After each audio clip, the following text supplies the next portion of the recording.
So, today we'll talk about watch dials, with a focus on a timeless and captivating variant, the Salmon dial. So grab your favorite timepiece and let's go. We will discuss the history of the Salmon dial and explore how it's made and what sets it apart from other dials. Later, we will talk about Patek Philippe's influence on the Salmon dial and check out how various watchmakers interpret it in the present era. But let's start from the beginning.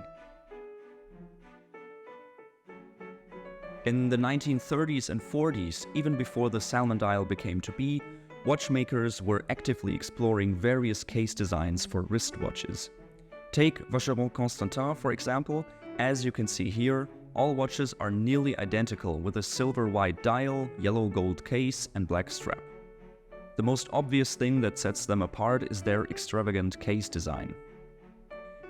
At the time, colored watch dials were oftentimes considered a complement to the watch case material. As a result, pinkish-colored dials initially appeared mostly on rose gold watches, perfectly mirroring the hue of the case material.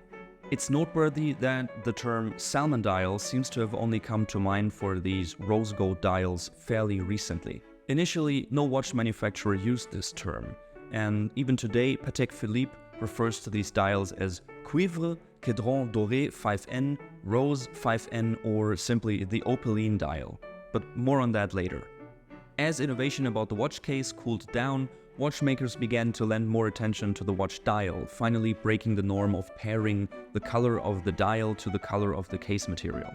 Now, Salmon dials were found on white gold watches and, even more notably, steel-cased watches. Some collectors today even consider a dial to be Salmon only when it is not paired with a case material of the same color. A notable example is Rolex's bubbleback from the 1930s. It earned its nickname because it was the first to introduce a self-winding mechanism with a rotor, resulting in a bulged caseback. This model commonly had a Salmon dial paired with a rose gold case, but some white gold pieces were made. Rumor has it, the Salmon dials were mostly reserved for the South African market, where they enjoyed significant popularity. Here, a Salmon dial can be seen on one of the earliest Rolex Oyster chronographs, the reference 3668 from around 1939. Experts agree that only a handful of these chronographs exist. A theory circulating among watch collectors suggests that dial shades like the Salmon dial became widespread because various watchmakers procured their dials from the same specialized dial makers, such as Singer or Frère. This centralization might have played a role in the early adoption of Salmon dials across different watch brands. Here you see a Salmon dial made by Frère on a Patek Philippe Calatrava from 1949.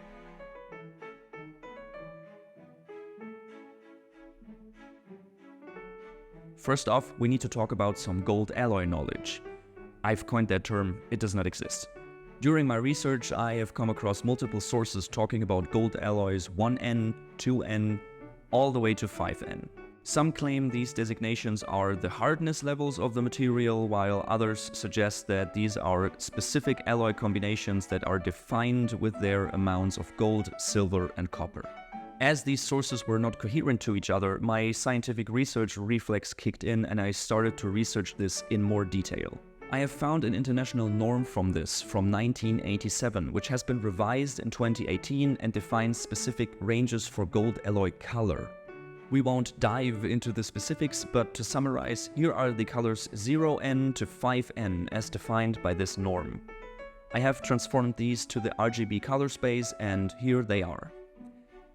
The norm also mentions alloy compositions of gold, silver and copper that may be used to achieve these defined colors, but to be technically correct, the definition refers to the color and not the alloy composition.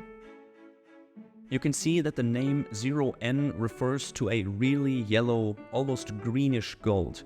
This is not pure gold, but gold with mostly silver and a little bit of copper mixed into it.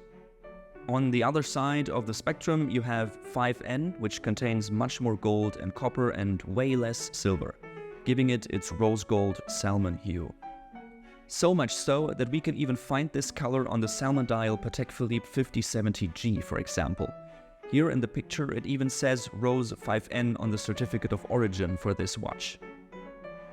One way to achieve this color is by galvanizing a brass dial. The dials are lowered into a chemical bath containing gold, silver, and copper. If an electrical current is then applied to the bath, the metallic atoms in the bath will bond to the brass of the watch dial. The duration that the current is applied for, as well as the chemical composition of the bath, determine how much metal gets actually plated on the watch dial and therefore determine the color. A more traditional approach is using solid gold alloy for the dial without plating it. This can be seen in Lange Söhne's watches.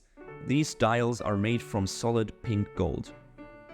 There are other manufacturing techniques to achieve a Salmon dial, notably enameling, applying lacquer to the dial, or physical vapor deposition, but I won't go into details here. Most of the Salmon dials you see are galvanized. Every watch manufacturer has its own approach to the craft of a Salmon dial regarding the process and regarding the alloy composition, so you find many shades of Salmon in the watch market. Salmon dial watches started out as an exclusive variant of sought-after watch models, which often were client requests, giving them a certain status.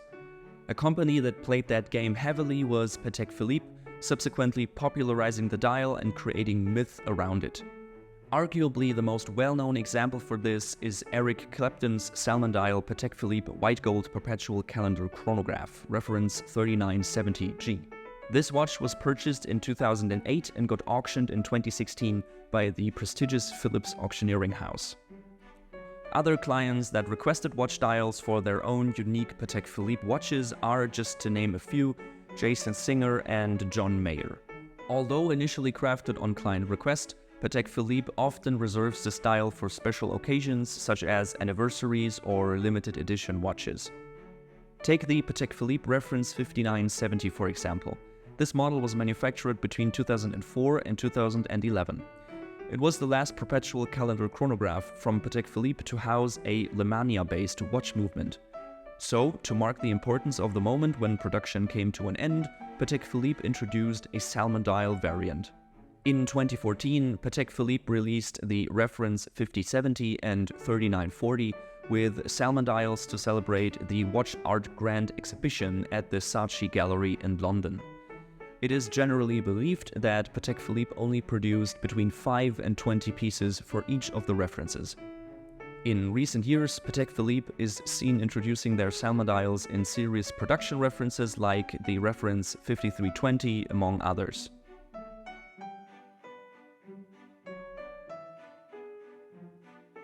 In today's watch market, a Salmon dial can be found at almost every price point, which seems to be the normal trend for something that starts out as exclusivity and then becomes more mainstream. While there are well-made and more affordable watch options with a Salmon dial out there in the market, most well-executed Salmon dials are reserved for the higher price ranges. I will point out some more accessible choices, but depending on when you watch this video, they might not be around anymore. There is the Longines Master Collection Small Seconds, which I think features a beautiful example of a Salmon dial at a reasonable price point. You have the Baltic MR01 Salmon, which leans more into the golden hues of Salmon dials. There is the Oris Big Crown Pro Pilot Excalibur 400 Salmon dial, which is a mouthful and goes straight for a pink interpretation of Salmon. Omega also dabbled with the Salmon dial a number of times. Here you can see their DeVille Prestige model. Other Salmon dials at a higher price point include the Audemars Piguet Royal Oak Jubilee reference 14802 and the Le Historique Chronographe by Vacheron Constantin reference 47101/4, paying homage to the roots of watchmaking. And let's not forget to give some of the independent watchmakers some love. We have the 1941 Remontois and the 1941 Principia from Grönefeld Brothers, and the Gallet micro rotor from the studio of Laurent Ferrier. This list is by no means complete, but I think it represents the more notable examples of today's watch market. The same characteristics that make a Salmon dial so attractive, which is notably the rarity combined with the significance in watchmaking history, can also be found somewhere else, on stainless steel watch cases, at least for high-end dress watches. Stainless steel, despite its lower intrinsic value, is notoriously harder to manufacture than gold alloys due to its hardness. Take Lange Söhne for example. In 2018, the company auctioned a piece-unique 1815 homage to Walter Lange. It is the only stainless steel 1815 watch ever publicly released by Lange Söhne. The company dedicated this watch, as the name suggests, to the late founder Walter Lange, who passed away in 2017. The model is also available in limited runs of white, pink and yellow gold. Patek Philippe reference 5016A with a steel case became the highest priced wristwatch of all time in 2015 after being auctioned for 7.3 million Swiss francs. Only to be dethroned by one of only 4 ever made Patek Philippe perpetual calendar chronographs, reference 1518, made in 1941, which sold for 11 million Swiss francs just 1 year later. Same case material, stainless steel. Then, in 2019, Patek Philippe produced and auctioned a piece-unique Grandmaster chime with a steel case. Appropriately, this watch had the only one written on its Salmon dial. It was sold for 31 million Swiss francs, making it the most expensive watch in the world at this point in time. Featuring 20 complications, the watch even had a second black dial on the case back. In the same way that collectors all over the world obsess with stainless steel watches from high-end manufacturers, Salmon dials have grown in allure and mythical status. Starting out as a playful breaking of a norm, Salmon dials quickly gained prestige as the more notable and rare and historically significant timepieces were equipped with them. Nowadays, you will find a Salmon dial on a very broad range of prices, which of course is a good thing, so many people can enjoy them. Tell me about your favorite execution of a Salmon dial in the comments.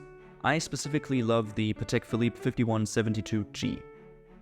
Thanks for watching, and consider subscribing if you want to see more in-depth videos like these.